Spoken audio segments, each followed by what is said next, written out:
सच्चाई ये भी है कि यहाँ पर धर्म बदला जा सकता है, लेकिन जातियों की तस्वीर जरा अलग हो जाती है।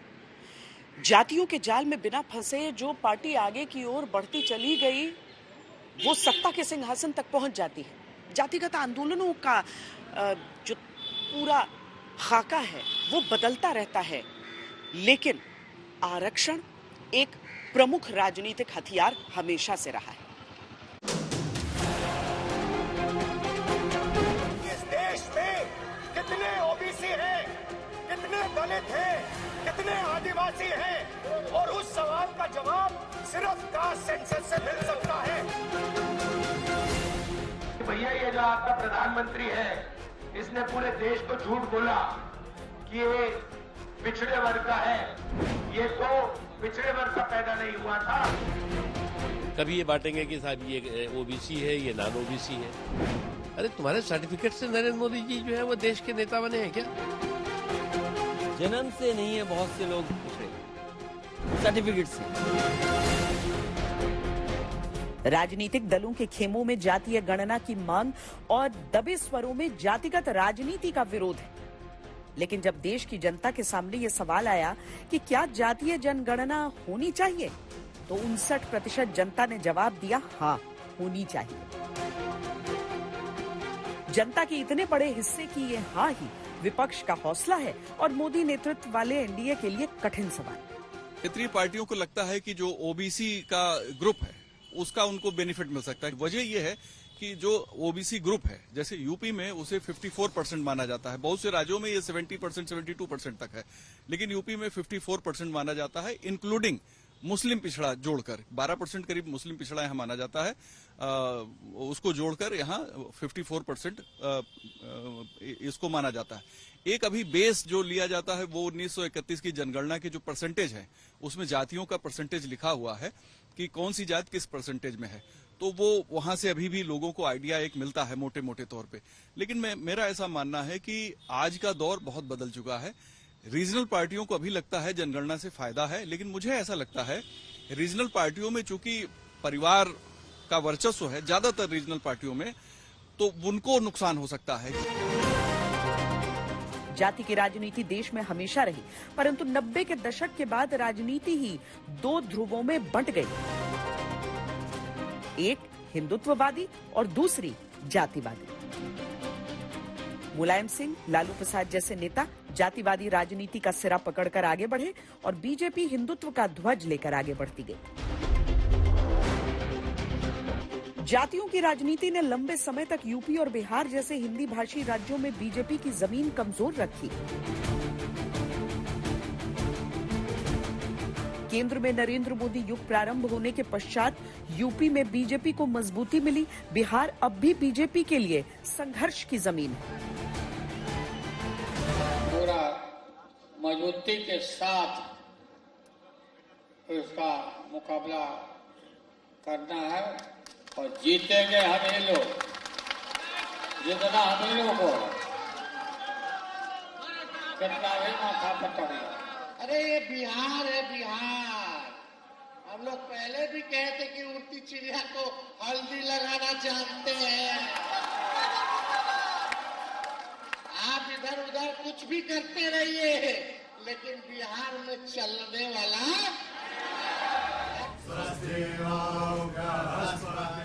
नरेंद्र मोदी के नेतृत्व में बीजेपी ने राजनीति की रणनीति बदली। प्रधानमंत्री मोदी अपनी जाति भी बताते हैं और हिंदुत्व का रथ भी हाँकते हैं। बीजेपी की बारीक राजनीति जातियों के प्रबंधन की है और बड़ी राजनीति हिंदुत्व की, क्योंकि हिंदुत्व के छाते के नीचे जातियों के विभेद की रेखा भी क्षीण पड़ने लगती है। इस देश के बैकवर्ड समाज का सौभाग्य है कि देश की आजादी के बाद नरेंद्र मोदी जी के रूप में इस देश को पहला प्रथम बैकवर्ड प्रधानमंत्री मिला। ये आपको बर्दाश्त नहीं, इसे आप डाइजेस्ट नहीं कर पा रहे हैं। ये आपकी परेशानी है, इस परेशानी को हम समझ सकते हैं। प्रधानमंत्री मोदी ने जिस तरह बीते कुछ ही दिनों में उज्जैन से काशी, काशी से अयोध्या सहित देश के कई मंदिरों में धार्मिक भ्रमण किया है, उसने हिंदुत्व की पिच पर बीजेपी के पांव मजबूती से जमा दिए हैं। अब सत्ता और विपक्ष के बीच लड़ाई जातियों की जमीन के लिए। न जातीय गणना का विचार आज का है, न इसकी मांग आज की है। इसके पीछे एक लंबी सोच रही है, लेकिन जो सत्ता में पार्टियां रहती हैं उनकी कुछ अलग मजबूरियां हो जाती हैं।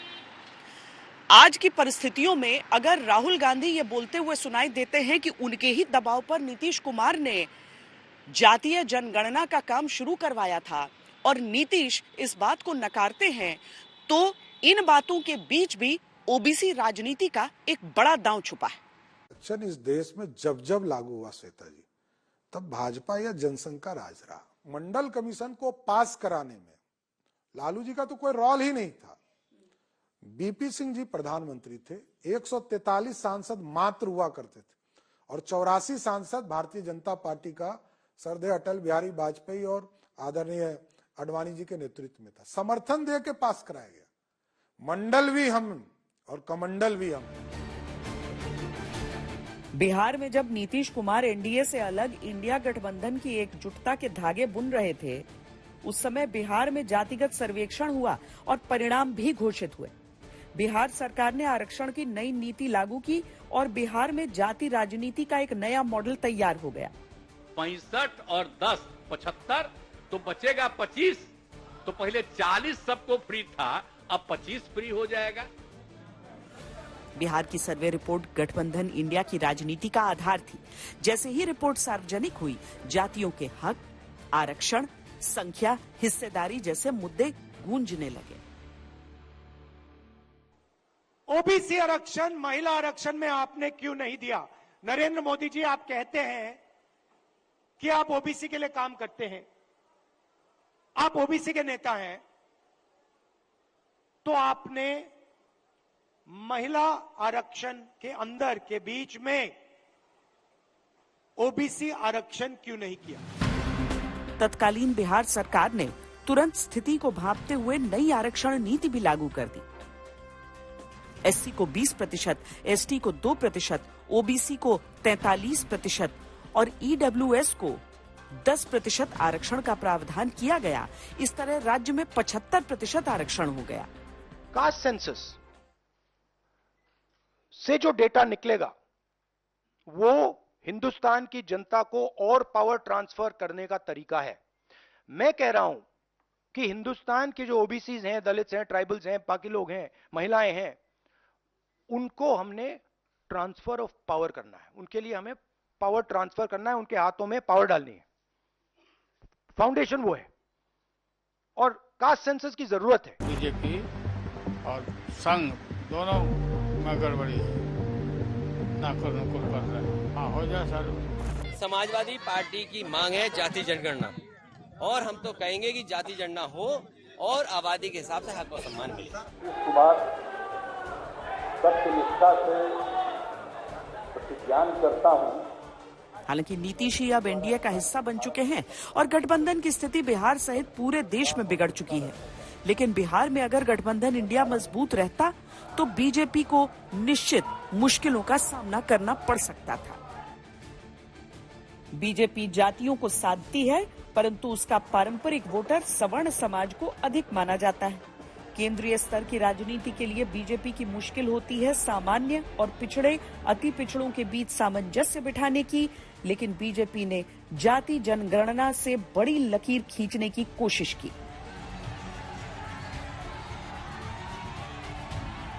मेनली मुसलमान और कुछ जाति विशेष को ज्यादा तवज्जो देकर छोटी पिछड़ी जातियों को अन्याय करने का सवाल बार बार उठ रहा है। कई सारे छोटी पिछड़ी जातियों के डेलीगेशन भारतीय जनता पार्टी के नेताओं को भी मिले हैं, आरजेडी के नेताओं को भी मिले, जेडीयू के नेताओं को मिले।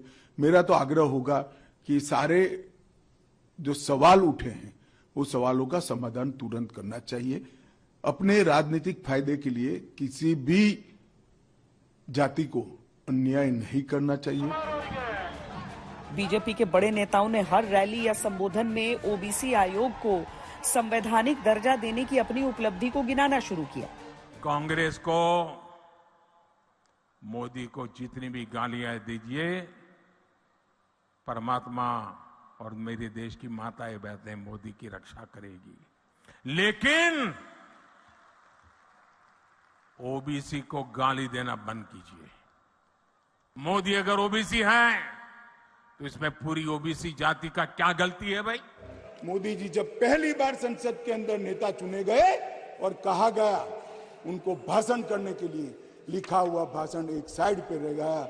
उन्होंने कहा 2014 में मेरी सरकार दलितों की सरकार है, आदिवासियों की सरकार है, पिछड़ों की सरकार है, महिलाओं की सरकार है। देश का गरीब मोदी जी को अपना नेता मानता है। देश का पिछड़ा, अति पिछड़ा, वंचित, शेड्यूल कास्ट, शेड्यूल ट्राइब सभी मोदी जी को अपना नेता मानता है, क्योंकि उनको मालूम है कि नरेंद्र मोदी हमारे लिए काम करते हैं, गरीबों की चिंता करते हैं। सरकार में ओबीसी वर्ग की भागीदारी की संख्या गिनाना शुरू किया। भारतीय जनता पार्टी के सांसद में 29%, 85 सांसद ओबीसी कैटेगरी के हैं और मंत्री, मान्यवर मंत्री भी 29 ओबीसी कैटेगरी के हैं। बीजेपी के ओबीसी एमएलए 1358 में से 365 है, 27% है। ये सभी ओबीसी का राग आलापने वालों से ज्यादा है। 3 आयोग किसने बनाए? आपको किसने रोका था उन तीनों आयोगों की रिपोर्ट लागू करने से? क्या विचार थे आपके? पहले आयोग की रिपोर्ट क्यों नहीं लागू की आपने? कालेकर कमेटी की रिपोर्ट आपने क्यों लागू नहीं की? और जब मंडल आयोग की रिपोर्ट लागू होनी हुई तो राजीव गांधी जी ने उसका विरोध किया था। या किसी और ने विरोध नहीं किया था, राजीव गांधी ने इसका विरोध किया था। आज आप ओबीसी की बात करते हैं, जिस ओबीसी के आरक्षण लागू करने की बात और तीनों रिपोर्टों को जो आपके शासन में आई थी, जो आपके समय की थी, आपको लागू करने से किसने रोका था? ओबीसी वोटर्स हमेशा से राजनीतिक शक्ति के रूप में रहे। पिछले 2 लोकसभा चुनावों में इसे समझा जा सकता है। 2014 में बीजेपी के साथ 34% ओबीसी वोट थे। 2018 में बीजेपी की सरकार ने संविधान में 102वें संशोधन के पश्चात पिछड़ा आयोग को वैधानिक दर्जा दिया और इसका लाभ मिला। 2019 में बीजेपी के साथ 44% ओबीसी वोट आ गए, जबकि कांग्रेस के पास 2014 में और 2019 में 15% ही ओबीसी वोट रहे। अन्य दलों के साथ 2014 में 43% थे और 2019 में केवल 27% रह गए। साफ है कि केंद्रीय राजनीति में ओबीसी वोटर्स का बीजेपी पर विश्वास बढ़ता गया, बीजेपी मजबूत होती गई।